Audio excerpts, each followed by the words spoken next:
Had dinner with him last night. The grey man. Oh, were you? Basher. Oh, Basher. He's fantastic. What a fine man. A fine musician.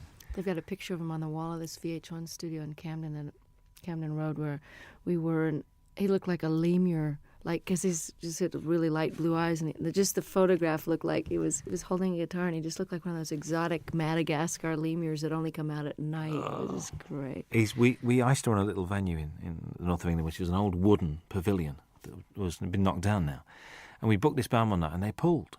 So the agent said, "Well, I've got this other band called Brinsley Swartz. Do you want them to come?" Yeah. So we said, "Okay." So they turned up, and it was just brilliant. They went down a storm, and it was a really, really good gig. It was just amazing. Very, very good. Are we rolling? He's Okay. one of a kind, really. One of those people that you're just so glad he's around. Paul Carrick as well. Great guy. Well, Bonnie. We're still here with our same jobs. I knew you were going to say It's a miracle, isn't it? A live album. And about time too. Tell me about it. Yeah. Not from lack of wanting. Really? So why now? A couple of reasons. I've been being besieged by people over the years that say, your live shows really capture you, and if only you could get one out, you'd really come across. And I was all ready to do one because of, Little Feat years ago had that great Waiting for Columbus album, and it really broke through and captured them in a way that the studio ones, although those were great too. And I just have been waiting and waiting, but the situation with Warner Brothers where I was for the first 9 albums up until 82, I was with Warner's, and I wanted to do the live record after my 8th record, and it just they didn't really feel, and neither did I, that the promotion for it went well, to put it mild. I'm trying to be polite. And radio really stopped playing any kind of progressive format, so I was basically shunted off into the hinterlands of fringe music. And even though I was selling well in my concerts and my core audience bought my albums, it wasn't the right label situation to put out a live record because they didn't care enough, frankly. So it took me a while of waiting to get on a new label, and then God knows after the Grammys hit, things have been really great with EMI Capitol, and I wanted 3 studio records under my belt to draw from great songs that people would be familiar with. And I've been basically planning to have this lineup of guests for a long time now. And finally, I've got the great band that can play the songs as well as the ones that play in the studio, because most of them are the ones that are on the records.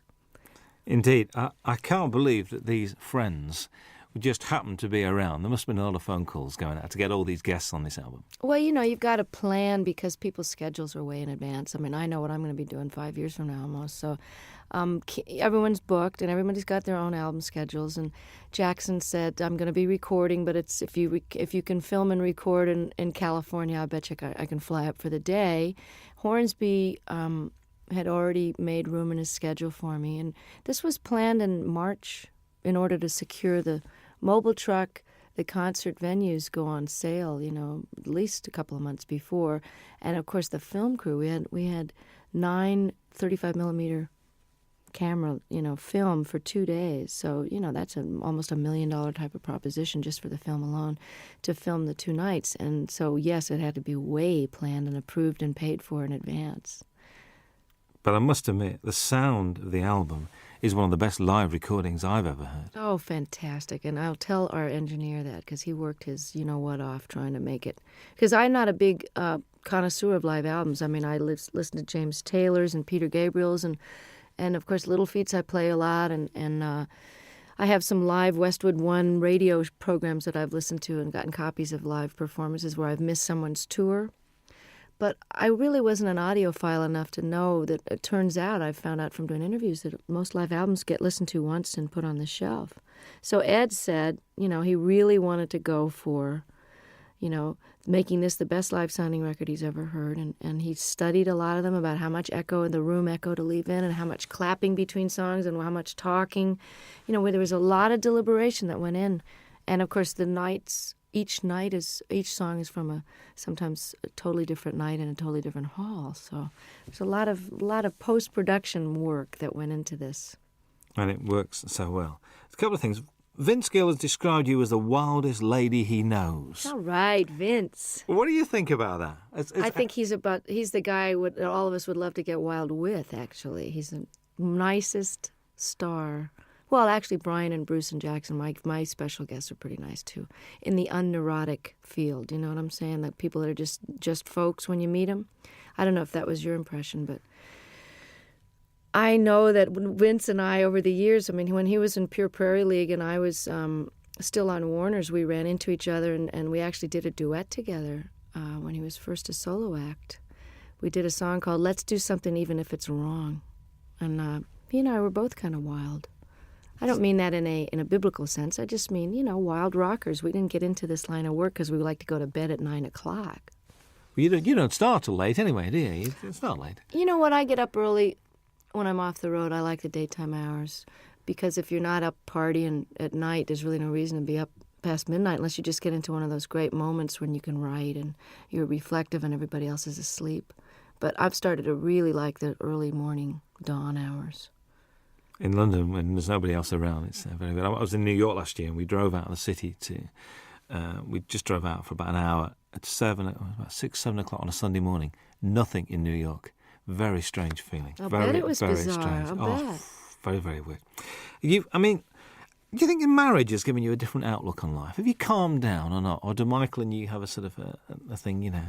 I don't think marriage has much to do with the calming down. I think just getting older, from your 20s to your 30s, there's a certain calming down. And I don't know about your life, but most of the rockers I know, and by rockers I mean not such as a musical categorization as in party as much as you want and can get away with kind of a thing. You know, like I would never jeopardize my job or walk around stumbling. And, you know, I never was one of those kind of visibly out of it kind of a person where people would comment on it. It was more like a private thing after the show. But lifestyle changes in your 30s are necessary if you want to keep your wits, your memory, your looks, and your health, not to mention the most important, which is your music. So even though I never jeopardized my job, I think my effectiveness, how many hours of the day I was able to be productive, was starting to get affected by my extracurricular activities. So my calming down that way happened in my mid-30s when I kind of quit drinking and took up yoga and bike riding and doing all those things with the ravages of time so that you end up feeling more energetic and more able to do your gig and have more fun because it just isn't fun to feel bad, you know. I mean, I know some people make a career out of it, but the feeling bad is for the young. And marriage has just been, it's a challenge, and it's very adventurous, and it's exciting to know that somebody's not going anywhere when you have a big row. But it's also comforting to know that there's a level of commitment that makes the rough times more doable, and that makes the sweet times very, very deep. And, you know, the learning about each other and learning about yourself. Stuff comes up in marriage that didn't come up when you're living together with other, you know, I didn't live with Michael until we got married. And you repeat patterns in your parents' marriage, whether you wanted to or not. And I found that to be a very big surprise because it didn't happen before until you get married. I think you hear those words coming out of your mouth and you go, there she is. There's that mom thing again. Bruce Hornsby appears on 2 very different songs on this album. Very much Think Called Love and I Can't Make You Love Me. He's not only a great musician, but a really nice guy. And these 2 songs not only show the diversity of your talents, but also his as well. Was that why you asked him to play on those 2 songs? You know, it was one of those things where on the tour we did together last year, we did a 4-month double bill of the Outdoor Sheds when my new album was out. And it's quite obvious that I just think the world of him. I mean, and he made such a difference on I Can't Make You Love Me. And then he invited me to play on and sing on his last record before this current one. Then we did the tour together, and as an encore, he came out and played the accordion, and he's a great practical joker, so it was a way to keep him off the monitor man's back, where he would probably have given me nothing but hi-hat in the monitors and messed with my sound on stage. So I kept him out of trouble by having him on stage, and, you know, he's my favorite singer and writer, I think. It's just, you know, Prine and Jackson Browne and him, that's it, and Paul Brady. I Can't Make You Love Me, I can't even imagine recording live without him on it. So he was very gracious, and I just got to participate in his PBS special and got to play with Pat Metheny, the 3 of us on stage alone, singing The Tide Will Rise. And it was just absolutely a highlight of, my respect for those men is just unbounded. And his musicianship is far surpassing anybody in the pop world that I know. He's really as nice a person as he is a genius, too. Whenever I bump into him, it's like, and it's like he sits down and he talks to you and he takes time. Mm-hmm. It's never, so I've got to rush now. He's just one of those guys. And I thought his current album was very, very good. I do too. I mean, he's really a jewel, and such a normal guy, just like Don was. And it's interesting because I've gotten to know Brian the last few days more because we've been hanging out at the Top of the Pops. And he also is totally without any kind of ego attitude. And, he's not neurotic and paranoid or any of those stuck-up things that people get when they get to be a big shot. And I'm so lucky to have these guys as models because they've been famous longer than me. Hornsby came out of the box with big hits, and he's just nonplussed, totally regular guy. That's why you get on so well, because you're the same. You've got the same attitude, and that's why, and it shows. I reckon this record's great to listen to when driving. I mean, I've been driving around listening to this. I think it's brilliant. God, I'm so glad. It's so new that I haven't had reviews yet. So this is it. Give it to a friend. So go and drive around, listen to it, and it's great. A song on it, Shake a Little. New song to you. New song by the guy Michael Ruff, who wrote "Cry on My Shoulder" on Nick of Time, and. I listen to so many tapes of things where people have a cover letter that says, "This is so perfect for you. We've had you in mind," and then it's just dreck. So I appreciate the thought, but, I don't know whether to throw a bucket of water on them the next time I see them or just never answer their phone call. And then there's these jewels like Michael Ruff, who's a brilliant artist on his own and has never gotten the attention he deserves. And I think he's actually got quite a good career in Sweden going on for some reason. But he had 2 great records on Warner Brothers years ago, and the women are all mad for him because he's absolutely gorgeous. But what an unbelievable tune. I'm glad you mentioned it because I love it. I think it made a good single, actually. I was listening to it. I think so, too. Make a good single. Matters of the Heart is haunting. I mean, that's one where I think you mentioned this capturing the audience. You could hear a pin drop in that auditorium. They're all there as one, I think. I mean, and hadn't heard the song before, too. So that was really which is great. like, oh. Yeah. And, did you feel that was a special performance that night with them? Exactly. That was why we picked that night's performance. I mean, all the great part about recording 6 nights is that we really got the best performance of each one. It was hard to choose sometimes, but there was always one that had that pathos and a unity of, whether it was a spontaneity or just not thinking about it. Everybody forgot about the tape, and the audience, for whatever, it's almost like a great meal or making love. There's just that one evening where it's that you're doing the same thing with your lover that you've always done, but it's just fitting and feeling perfect. And that this track has got a soulfulness to it, kind of a Ray Charles thing that, Michael McDonald is an incredible writer and singer. So the fact that to wrap myself around one of his songs like this is, you're as good as your material, and like I Can't Make You Love Me, this is one of those classic songs. I think what's nice about this record as well is it's not Bonnie Raitt's greatest hits live, which I'm so pleased about. It's a real, it's almost it's a comment and it's a reflection. Was that purposeful, the way you selected the songs? Yeah, and I'm glad to hear you say that. This is terrific that it's coming across, even in its shortened 1-disc version of the 2-hour concert. I mean, we were actually surprised, Don and I, when we had to narrow this down, that this played as well, and we almost like this order better than the ones with the extra 4 songs on it. I had no intention of doing a greatest hits because why would somebody want to buy it? Well, I suppose they would want to have all those so-called hits on one record, but why not try letting the songs go out the way they've evolved over the last few years? I mean, Love Me Like a Man, I recorded in 1972, and the guitar solo is never going to be the same twice. And certainly Have a Heart and Love Letter and different songs from Nick of Time, all of these songs have taken on their own character depending on the tour that we play them. Each tour, everything gets a little shifted by the band members, because just to keep it interesting, but also they just grow. Tempos are changed, Have a Heart has a kind of a South African guitar part on it, and that's partly because I've got one of the greatest guitarists as a foil now, George Marinelli, who used to play with Bruce Hornsby. So I wanted to add something different to the older songs and give people, we got 6 new songs, so it's a little bit of everything. I think so. Charles and Ruth, I'm pleased they're on there. I get the impression the way you work together, there's a real mutual respect amongst the three of you guys. Oh, total. And I mean, of all the people that are on a stage at once, everybody has admiration so deep that, I hope it comes through, and I'm glad to hear you say that it can be felt, because Ruth Brown single-handedly was such an influence on Etta James and Aretha Franklin and all the people that I grew up listening to when I was old enough to read about their influences. They were the ones that mentioned Ruth, because I, of course, was only 1 year old when her first record came out. But she's built Atlantic Records with her singles in the late 40s and 50s, as did Charles Brown, who's no relation, by the way. He's from a totally different part of the country. But he also was seminal in starting the whole West Coast blues sound, the transition between the post-war jazz era, and he took his Texas very funky roots. He also was classically trained, and he melded them into the style of jazz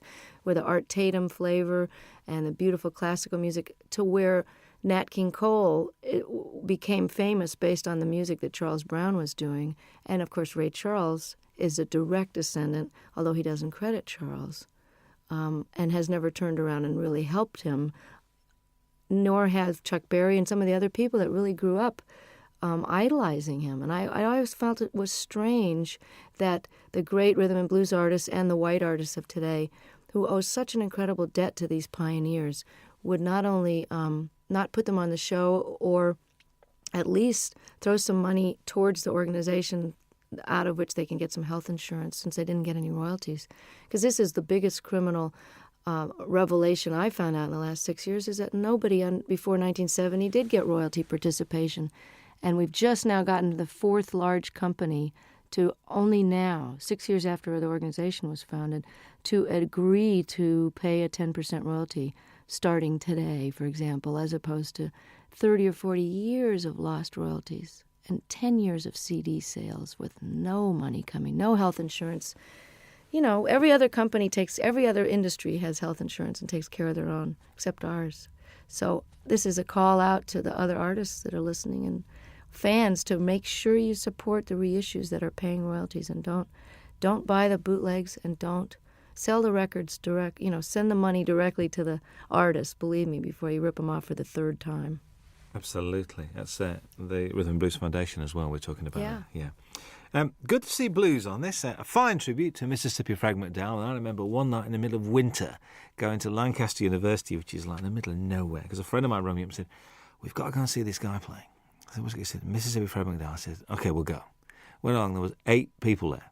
But the guy putting it on loved him, and it was obvious. The guy running the gig said, "Look, I spent my money on this, and just come and enjoy yourself." Isn't that the greatest? Because Fred, I'm telling you, was the most exuberant blues man. They always say, oh, they're so full of pain and grief. I mean, Fred loved to play more than anybody I ever saw, and they're just re-releasing I Do Not Play No Rock and Roll, one of the greatest double albums, and I think it was recorded here in London.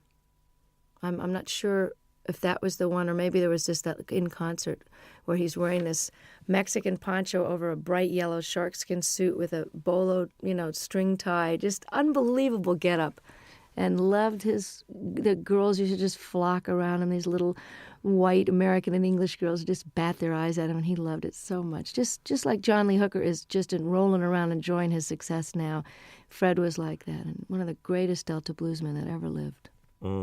I mean, you say on there, you think these songs get better with age. Do you think your work gets better with age? I sure hope so. I mean, don't you think you're better at your job now? You got more seasoning and humor and perspective and knowledge. I mean, I always think people, as they get older, if they're lucky enough to keep their wits about them and don't get too cranky and discouraged, that people's wisdom and opinion at 70, 80, 90 years old they're like gems, If you're smarter now at 45 than I was at 25, why won't I be even smarter at 65? So I hope that my music is richer and deeper and more accomplished. And I never saw B.B. King or John Reid or Pablo Casals or Segovia get any less with age. They just got more. Absolutely. You're always introduced, which I do like, as Bonnie Raitt and her band, including Hutch and Ricky now. I mean, they're part of the furniture. Hutch, how long's he been around? A long time. He's has the distinction of being one of the only white guys ever play in the Neville Brothers, although they've had a white guitarist for a while. He is so respected by every type of musician. You know, he played in Central America, lived there for a while. The New Orleans cats think he's just it. He lived in San Francisco, was in a band called Copperhead. He knows Celtic music inside and out and can play jazz, Algerian music. I mean, there's nothing the guy can't play. And if you ask him a question, he can give you every detail of every side musician. So he's like a walking encyclopedia. These are sort of nice guys to have around, I think, to contribute to what you're doing. Oh, I'm so lucky to. And this is the best benefit of success, is that while Hutch has been with me for over 10 years, at whatever salary level I was at, he was with me during the rough years in the 80s too, rough meaning couldn't pay very much. Ricky, who has been a successful producer living in Australia, doing film scores and, just co-produced the Boz Scaggs album. And, for those of you, Ricky Fattar from South Africa, he was in a young band called The Flame that was quite famous and was in the Beach Boys for a while. I'm able to afford musicians of the level that I've got now, and that is probably that and raising really great amounts of attention and money for political causes that really need the bucks. Those are the two most incredible aspects of my success that have made the biggest difference, that and good catering, backstage, to actually eat food that hasn't been sitting there for 4 hours. But to be able to play with Ricky and Hutch and have them leave home and come and play with me is it's like a dream come true to every night have these guys. And that's why this record was done now. That's why I say in the liner notes, this was the time and you are the reason. Absolutely. Jackson Browne had to be here, really. I mean, there aren't many stages that you and him haven't shared over the years. Mostly benefits as well, actually. But, to do Opening Farewell is just a bit special, I think. And, we didn't know what we were going to do. I was going to cut this wonderful reggae tune that he did on his last record called I Hear Your Heart Beating Everywhere. I love that song. And I thought we could have a duet, kind of a, We Be 40 kind of a thing. I don't know. And we tried it in my key, and it just didn't sound as good as his. So I said, well, maybe we should send the band off to the wings and just sit here and play Opening Farewell. And it was just done. He came and never had a chance to rehearse it. He never had sung it in that key, never sung a harmony part. And all of a sudden, we're filming and recording it for the history, and he was really a champ. I can barely look at him because I love him so much, and he's so gorgeous and never changes. But yeah, I said that he had to be on the live record because he knows too much about me, and I'm afraid he's going to talk. He knows where the body's buried. Well, I know where his skeletons are buried too. There's an argument that drink and drugs have added to some of the finest music and literature, and also that all the great artists have got to be a shade crazy. I mean, eccentric, crazy, call it what you will. What do you think about that? Totally agree. It's true that some of the greatest works of literature that are currently recognized and studied by even the religious right as great works of art. Hemingway, all the great works of the 20th century, certainly that whole revolution in the 20s, people were faced. I don't know what the expression is over here, but pissed or whatever. There are a lot of that whining and writing about your mother and tortured. A lot of that stuff, when you know about addiction, you know where that mentality is coming from. Well, that's what makes great artists torture. And artists torture themselves. And the myth is that you can't be, quote, funky or as deep or as soulful or as funny if you're not sort of loaded or hungover, is blown by the fact that John Hyatt and Stevie Ray Vaughan and some of the greatest artists of our time are still kicking, sober. So, and I'm here to tell you from that song that's on this record, and I don't know if it made this cut. Did Feeling of Falling get? I think that's the one we did leave on.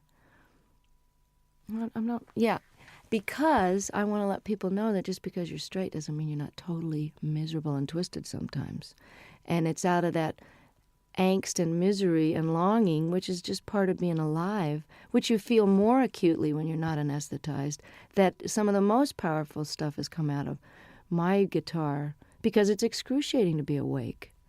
So it's just a different kind of art.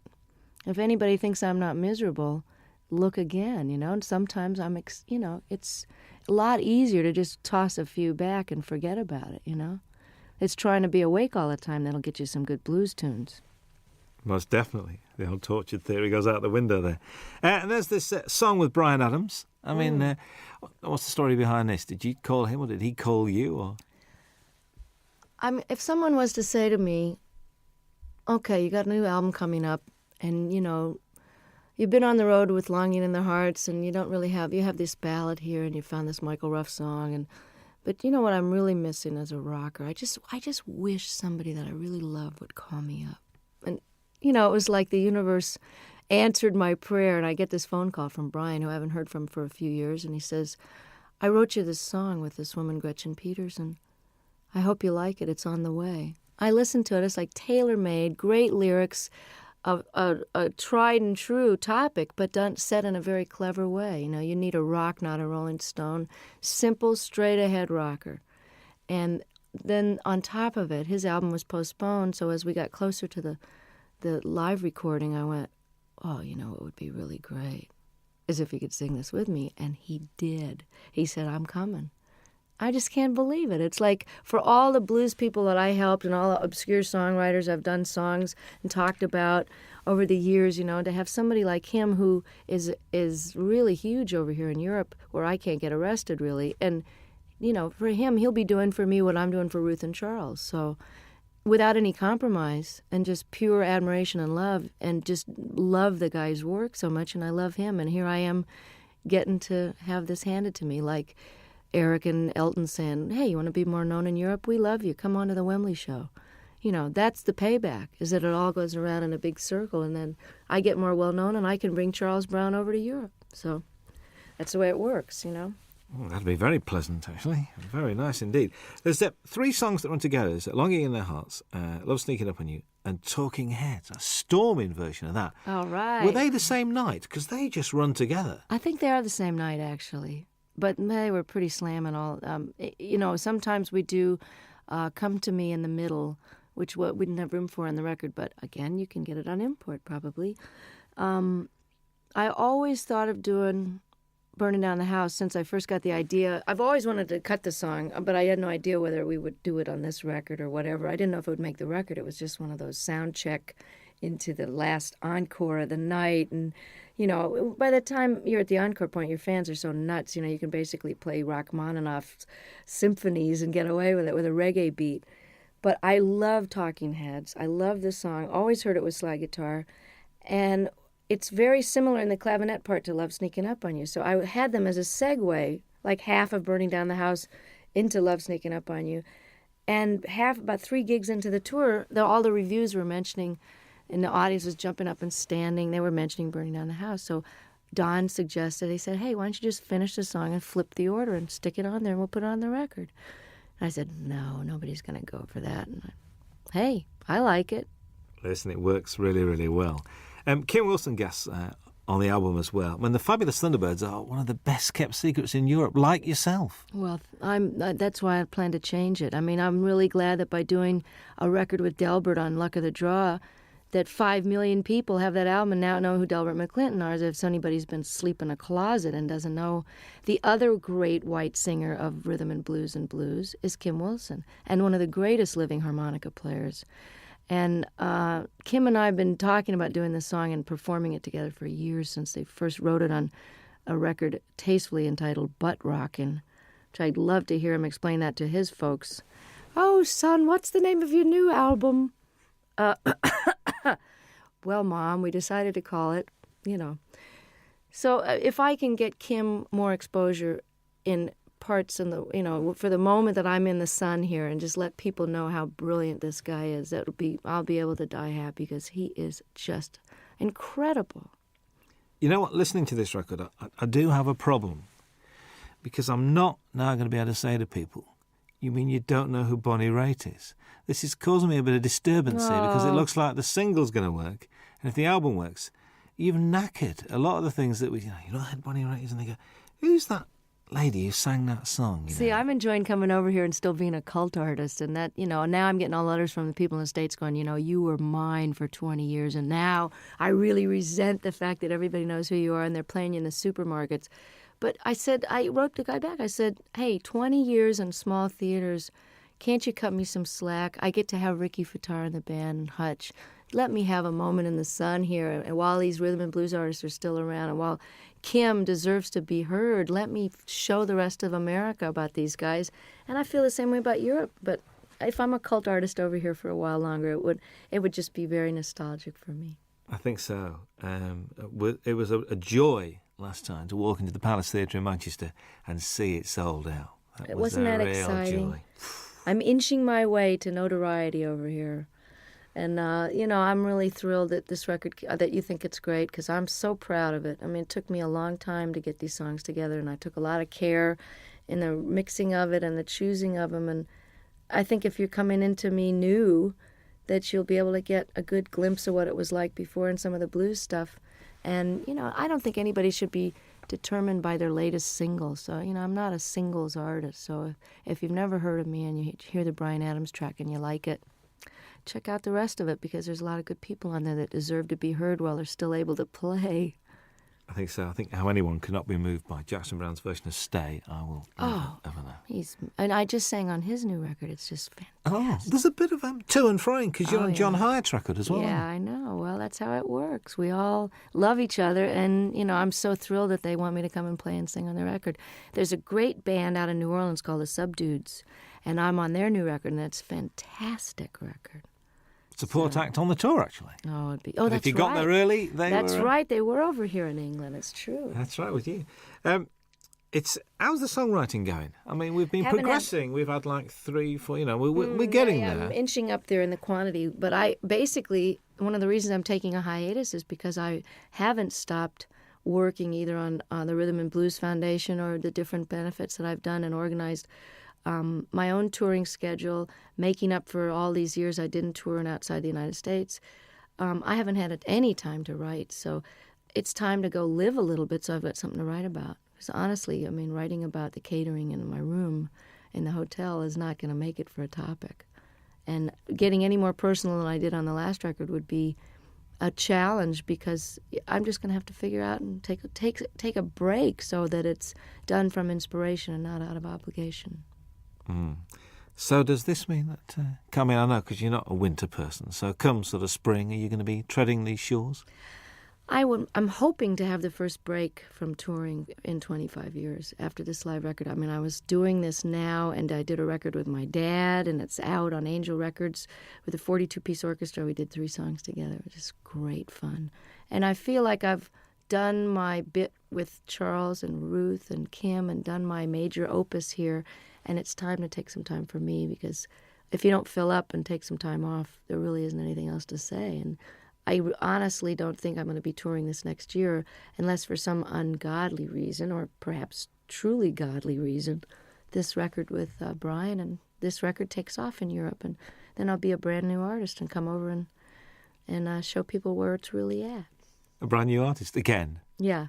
Again. Well, I'm an overnight success, Robin, you know that. There's a description that I read I'd like your comments on, really. After years of singing about broken hearts, faithless lovers and no good men, Bonnie Raitt entered the 90s at the peak of her already lengthy and impressive career. Has the 90s been good to you, do you think? Oh, yeah, definitely. I don't think you could argue with the kind of Cinderella story that happened to me when I well, just a lot of changes were made personally before the Grammys happened. But I think your 40s, while, like as I was mentioning before, it's a little harder to be older and awake. It's also easier and more fun to be wiser. Does that make sense? It's easier because I know how to do things better, and I know how to handle stuff. I can handle my success. I can handle disappointments. I don't mind getting angry. I know that it's not going to last for 5 days. I'm just getting angry. So the process of growing up is happening now as it is for a lot of rockers, because it's just sort of a postponed adolescence sometimes until your 30s and 40s, and then that's when people settle down. So I've had a really great last 5 years. And I'm looking forward to another 25 and another couple of live records in the middle of those. Absolutely. Bonnie Raitt, thank you very much indeed. Nice to be back. Hi, this is Bonnie Raitt. Very happy to be with Robin Ross on your radio. I want to go to Dave, Scotland. Right. If we send him a tape, right, he'll do a 2-hour special. Wow. He's like a big supporter, isn't he? These guys are just, Thank you, Dave. Thank you for the homeland, for the young girl who's found her way back to your shores any minute now. I'm threatening to show up for Hogmanay again. Again? Oh, well, tell people God. This time, will you? See, I'm the only one that remembered what happened those 3 days. The entire country was out of their minds. But the studio was. I'm coming back with a video camera because nobody in America believed it. You know, well, they had some sort of sponsorship. They had little bottles of booze on the table, and there was like 65-year-old people just totally clapping and yahooing it up, which is a little glimpse of what like a Crosby, Stills and Nash audience is going to be like in 20 years. You know, will be a bunch of old geezers singing, you know, just a song before you go. But they'll still be all applauding. And Sheena will be singing Morning Train, and me and Brady will be out there on walkers singing Thing Called Love. Yeah, I found another Brady Buncher. Curtis Stigers is a Brady Buncher. Yes, he is. Curtis Stigers is a Brady Buncher. I found somebody else as well. You know, guess who cut Paradise is Here? Cher. Heard it from Brady's lips today. I'm not kidding. That'd be great. Let's find it right now. Really? So that must be this new album because she's done the Mark Cohn Walking in Memphis. That's the single. So it'll be on the same album. Well, it's good. I'm glad that she's going to get them some wider attention, you know? Brady's record was great, wasn't it? Mr. Cummings won't know what's hitting. He won't know what to do. I know. He's great. I'll ring him up. I really wanted to do that song too, but Tina had already done it. I think that Cher track's coming out for Christmas as a Christmas single. Paradise is Here? Well, that's good. I'm glad. I mean, I don't know who produced her, but I hope it's great. My engineer's producing Anne Murray's new record, which should be great. All right. Yeah, she's terrific. When I call you up. Remember when she did that? She would do an acoustic, would she? She should have done. She wouldn't do an acoustic for us. She's doing one now. Hello. I'll come in here and do one. Yeah, we had John Hyatt. John Hyatt did 2 songs. Did he? Yeah, John did 2 songs. Finn did 2 songs, did they not? Which is Neil and Tim Well, Finn. they just told me to come and talk. They did Weather With You, and they did Nobody asked me. We'll ask you. Anywhere, anytime. You know Hey, we you like. know. You could play the national anthem and we'd listen to. You know that. So, I'd play your national anthem. It'd be interesting. Yeah. It'd be good. We Be good. good. So you're going to Scotland on this break? You're going to try. I want to. I was threatening to go to Ireland or Scotland over the weekend, but I'd like to come back when the days are longer, because it's too hard to come over here and have it get dark at 4. Yeah. Not if unless you. Especially over that. You know what I mean? If your nighttime hours West can be Coast. more productive, but I want to be able to see stuff. You know. Yeah. You were going to go around Ireland. Last time I spoke to you, you were going to I visit did Ireland. it once a long time ago, and I want to do it again. I may do it over the weekend. Just get down the country and see part of it. Well, I did get a whole week in did you? there. I did get a week in Scotland, a week in Ireland back in 91, right after the Grammys. Randy Newman's on Jules Holland on Tuesday night. You should get him in here. I'd love to. With Warner's, you see, Warner's a bit strange. So my best man when I got married is head of promotion at Warner's, and he won't let me do any interviews. He said, I leave it to the regional people. I said, but we're getting like 50 stations. Great. I know. I mean, Faust is a great record. Lovely man. When's Bonnie Raitt Call on Peter later? Asher and tell him I told him that he should do it. Excuse Tell me? him who you talked to. Tell him all the people you talked to and how many stations We're you going to get. start to, Just call him we got you directly. on, did we get 50 last time? Peter and Gordon. Tell him you're a Peter Gordon fan and call Peter Asher. Remember Peter and Gordon? I actually That's went Peter to see Asher. Peter. He's I said, Randy's- no. he's Well, he used Randy's to manage manager. 10,000 Maniacs as well, didn't he? Yeah. He manages Little Feat. And now he's head of Sony, I think. That's right, I forgot. He got a new job. My former manager is was head of Atlantic, then head of Warner's, now he's head of Mercury. Moving Hello. around. We're gonna fire you. Here's $30 million. Get out of here. Oh God. Now you can pay the musicians. Here's another label. Oh, Could you sign that for me, please? Are you kidding? Thank you. I've got great. I've got a shiny one because you haven't got shiny pens, have you? Can I have that on tape, please? You haven't got any Robin tape. Ross has a shiny one. You haven't Thank you. Could you sign it for me?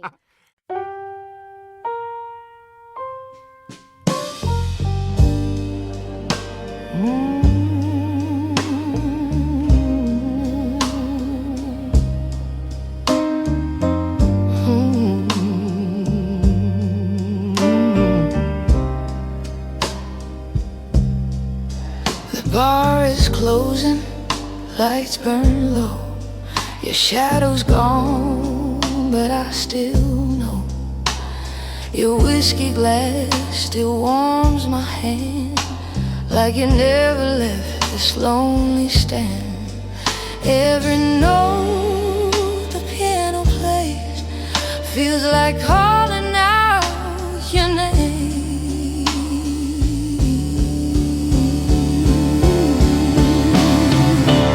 Oh baby, this midnight without you feels colder than the rain. Every song I try to sing just echoes back your pain. I gave my heart so freely, like a blues I couldn't hide. Now every lonely melody has your ghost inside.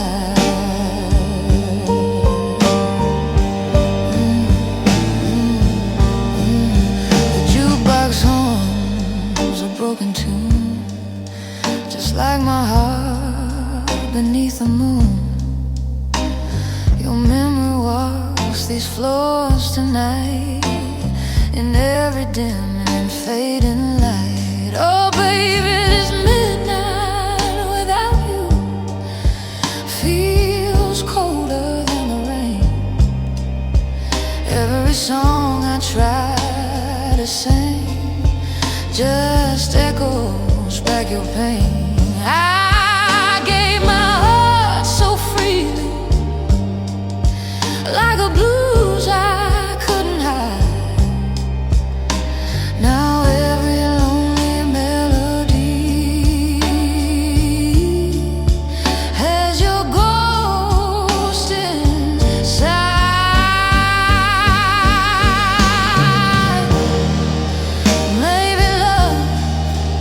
Just a song that played too soft, too slow, darling. When you held me close, I thought I'd never let you go.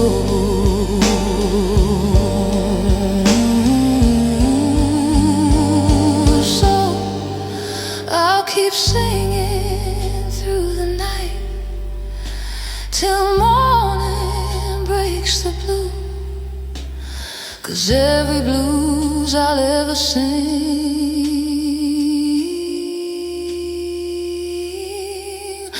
will still belong to you.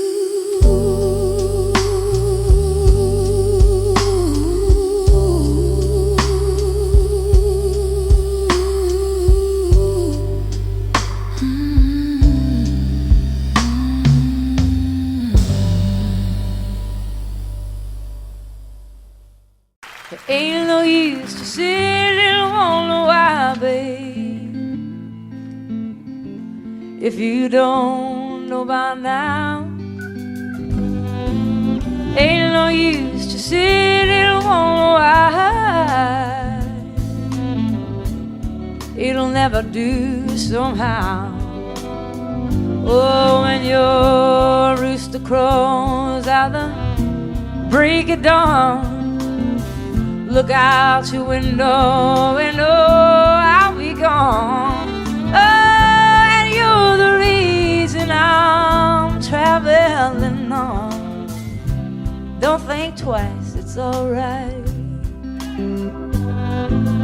Ain't no use in turning on your light, babe,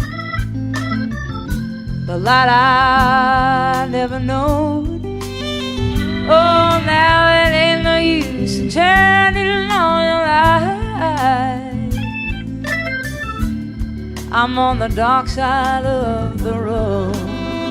Oh, now I'm thinking and wondering, walking down the road. Oh, I once loved of the man, a child I am told. I gave him my heart, but it won't let my soul. Now don't think twice, it's alright. Ain't no use in calling out my name, boy, like you never done before.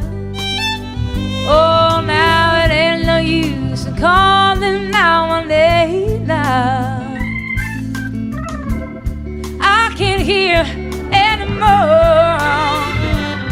I wish there was something you might do or say, oh, to try and make me change my mind and stay. Oh, but we never did too much talking anyway. Now don't think twice, it's alright.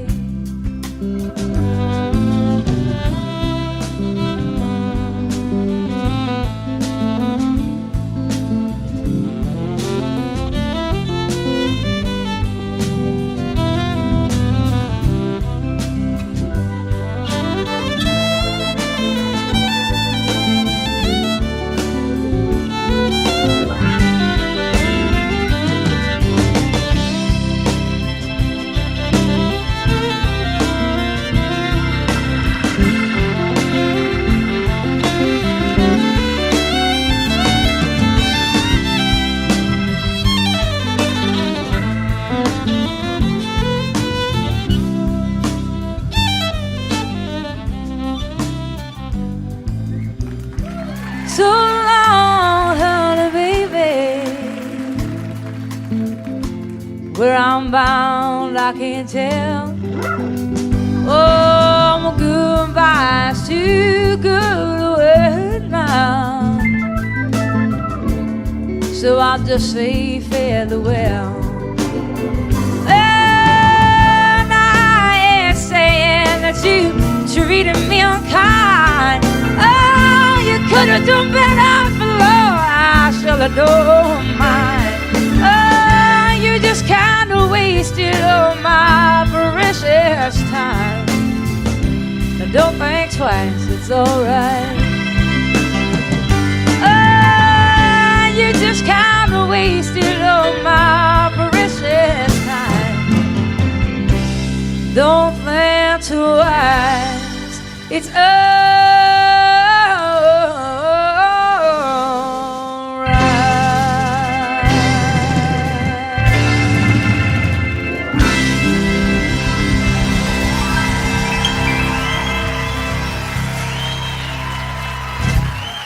Thank you.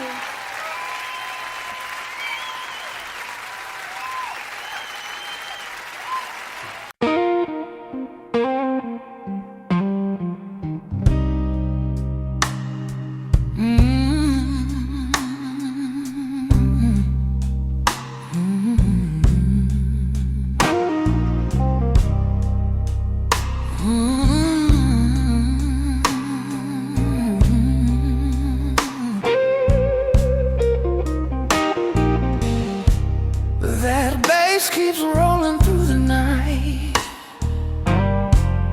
like your footsteps out of sight. Every note cuts deep and slow, like a love I can't let go. Your memory moves in every groove, like a rhythm in my soul.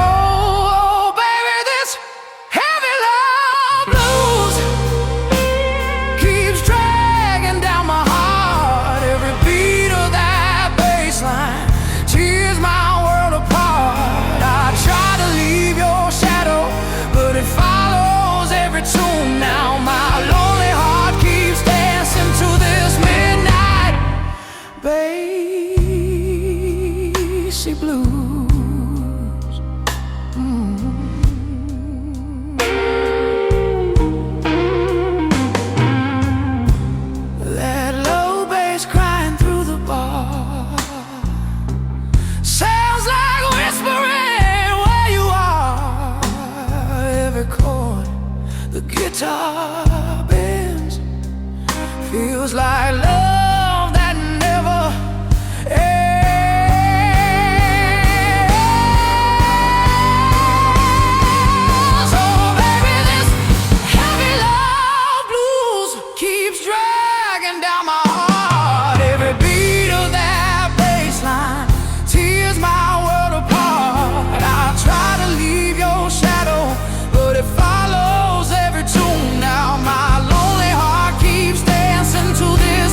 whispers your name.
keeps rolling through the night, like your footsteps out of sight. Every note cuts deep and slow, like a love I can't let go. Your memory moves in every groove, like a rhythm in my soul.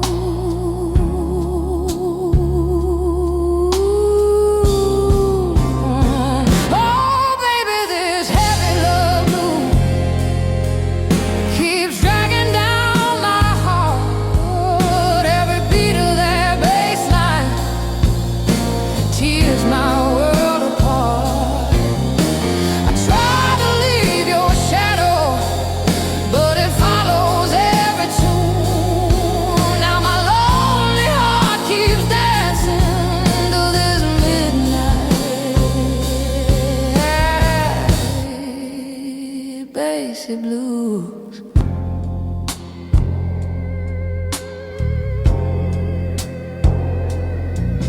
That low bass crying through the bar sounds like whispering where you are. Every chord the guitar bends feels like love that never ends. Oh baby, this heavy love blue keeps dragging down my heart. Every beat of that bass line tears my world apart.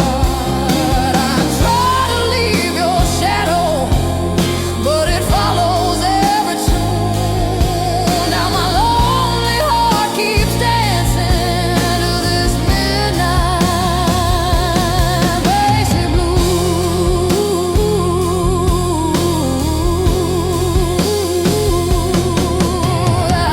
Baby, love's a low, slow rhythm you can't ever outrun. Once it gets inside your heartbeat, girl, the blues have just begun.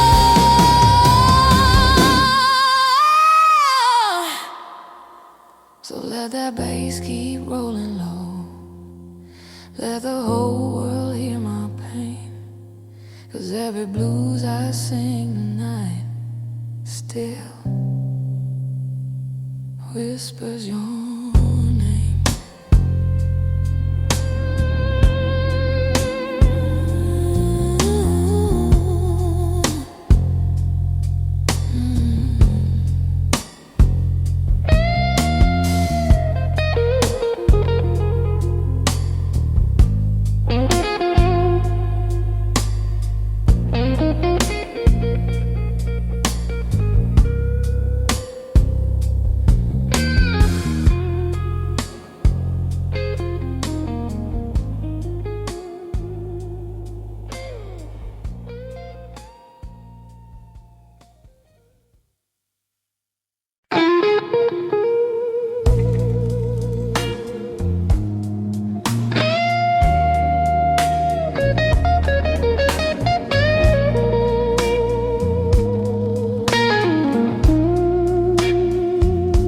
The bass rolls low across the floor, like the love we had before.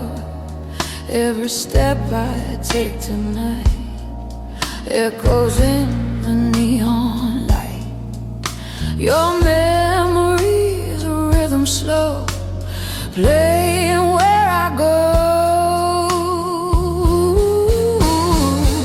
Oh baby, hear that low bass cry beating through my chest.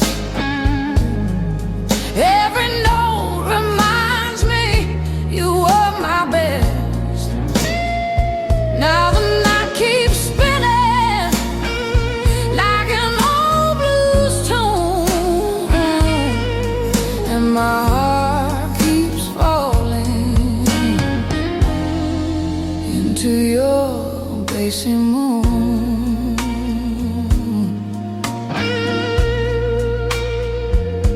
That guitar sings a broken line, like your lips against mine.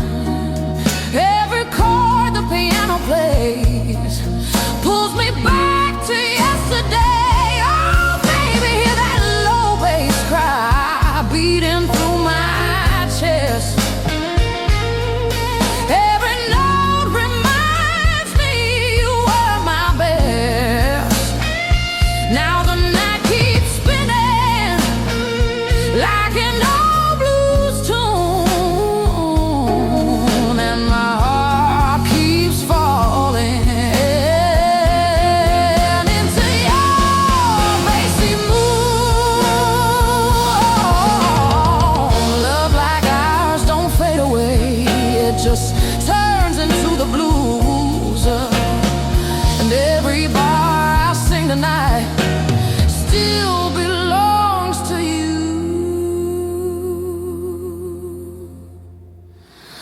So let that bass keep rolling slow through the midnight air, 'cause every lonely blues I sing still finds you there.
Roll low across the floor like the love we had before.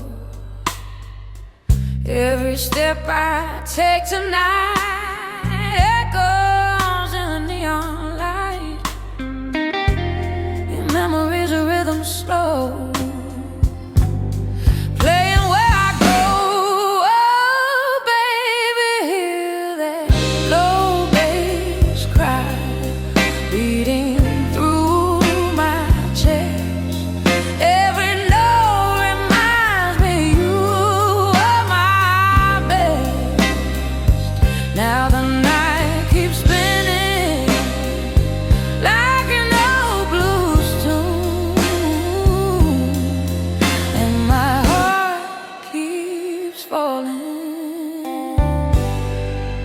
into your bassy moon.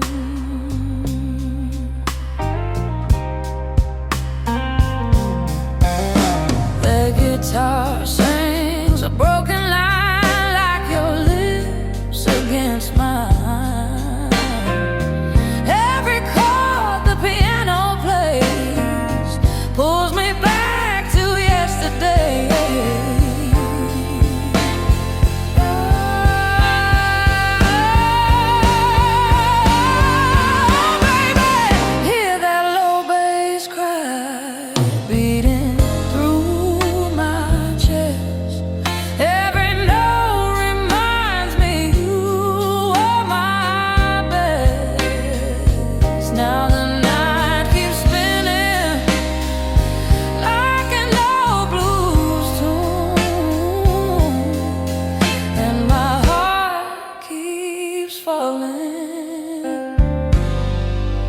Into your bassy moon.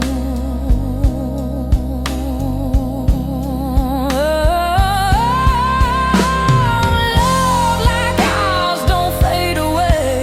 It just turns into the blues. And every bar I sing tonight still belongs to you.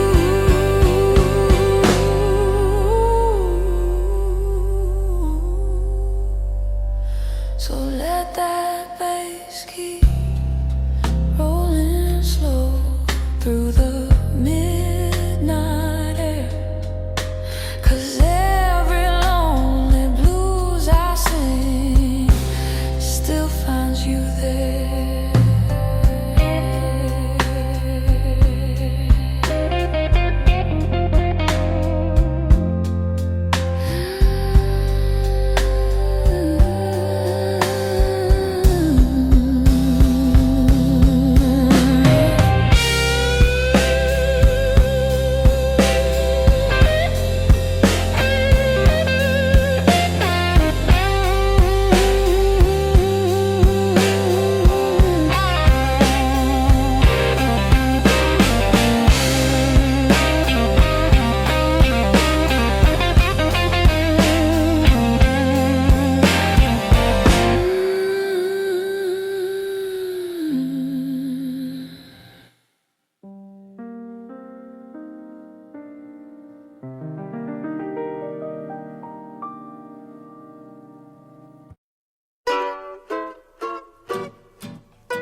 got you on the back foot, and you know I got you really good. And there's something deep inside of me I got to be. And if you find it hard to follow me, if I lose you in my jet stream, then you only got to raise your eyes and see me fly. Don't tell me that I won't, I can't. Don't tell me that I'm not, I am. Don't tell me that my master plan ain't coming through. Do you tell me that I won't, 'cause I will. Don't tell me how to feel, 'cause I feel. And yes, I know what's real and what I can do. Something that you won't see every day. A little girl who found her way through a world that's designed to break on love your dreams. And if there's one thing I would say to you, is that there's nothing that you can't do. And yes, it's all about your attitude. Don't let them get to you. Do you tell me that I won't, I can't. Don't tell me that I'm not, I am. Don't tell me that my master plan ain't coming through. Now do you tell me that I won't, I will. Don't tell me how to think, 'cause I feel. And yes, I know what's real and what I can do. Ooh, yeah.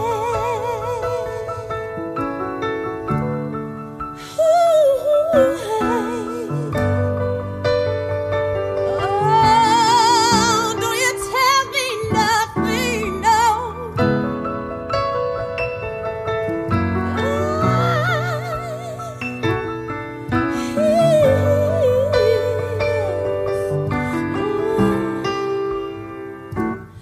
And we're singing in our own voice. We can make that choice to be free. Yes, we're singing in our own voice. We can make that choice to be free now, to be free now. Don't tell me that I won't, 'cause I can't. That I'm not, 'cause I am. That my master plan ain't coming on through. It's coming on through. Don't you tell me that I won't, 'cause I will. Do you tell me, 'cause I know what's real and what I can do. What I can do. I say, you sing, all right now. L-U-V. I love it. I'm nothing, yes I do. And there's nothing you can do here. Music. Ooh, L-U-V. I love it. I love it, I do. Yeah. So don't you tell me nothing. Ooh, ooh, okay.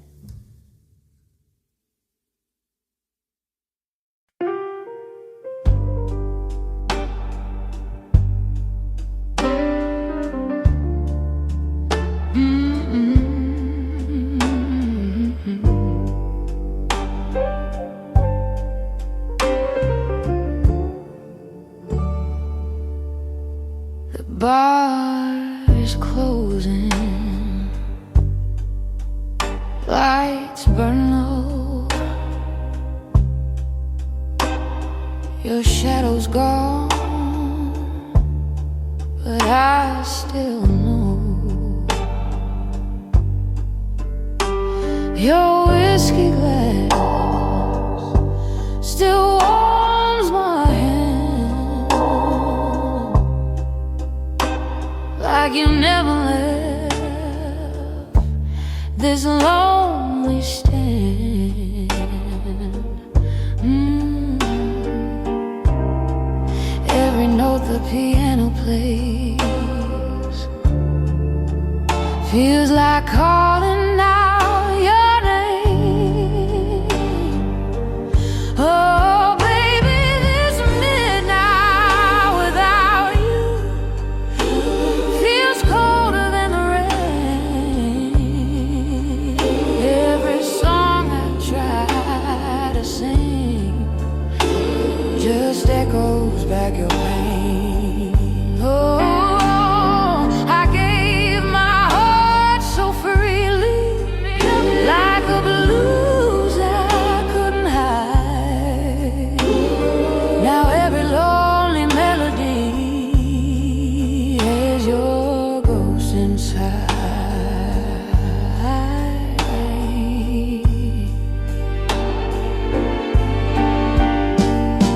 The jukebox hums a broken tune, just like my heart beneath the moon. Your memory walks these floors tonight, in every dim and fading light.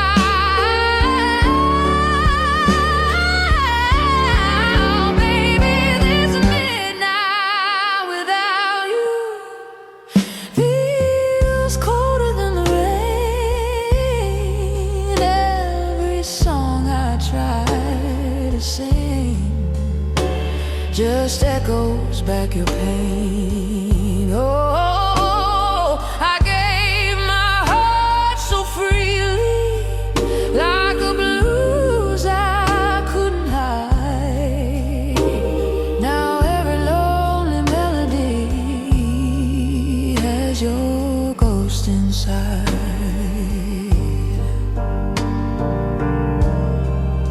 Maybe love was just a song that played too soft, too slow. But darling, when you held me close, I thought I'd never let you go. So I'll keep singing through the night till morning breaks the blue. 'Cause every blues I'll ever sing will still belong to you.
Cuando llega la noche, yo recuerdo tu cara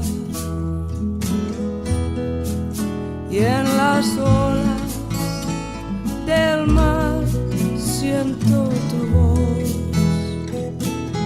y en la luz de esta luna es tu piel que me roza. Y esta brisa azul trae tu corazón más cerca de mí.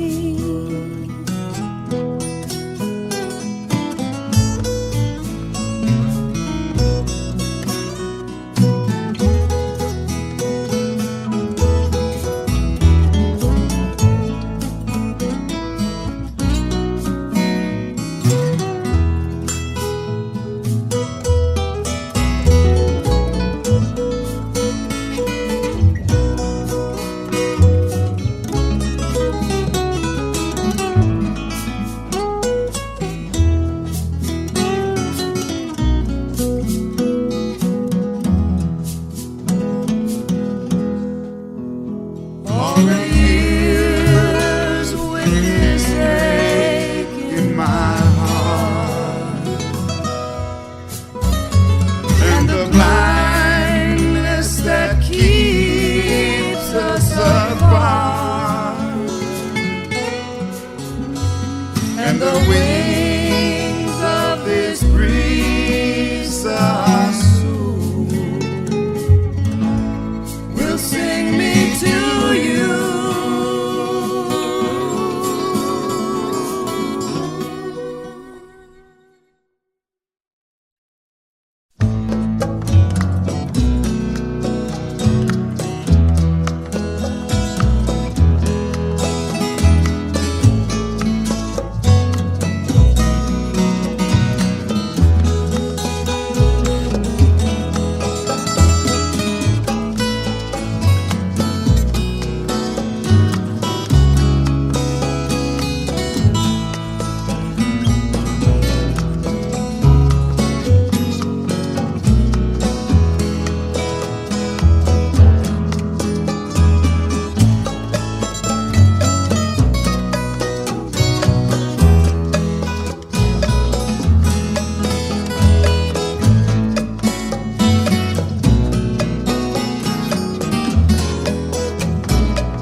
Su cara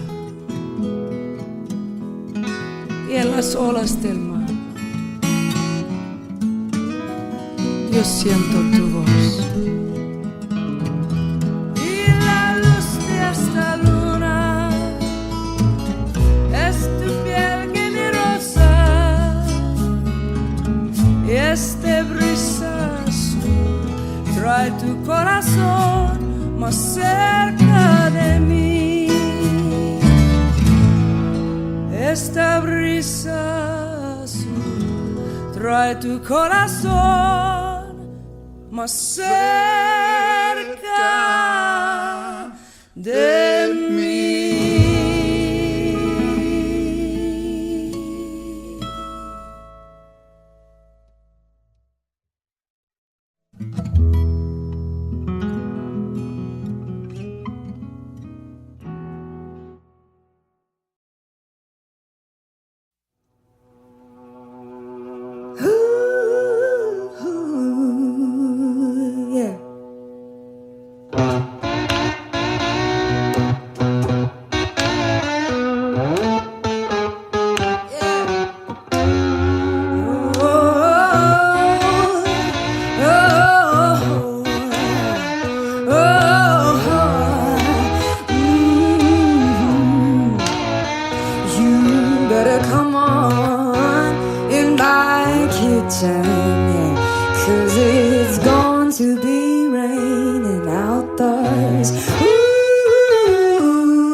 Some joker got lucky, yeah, stole her back again.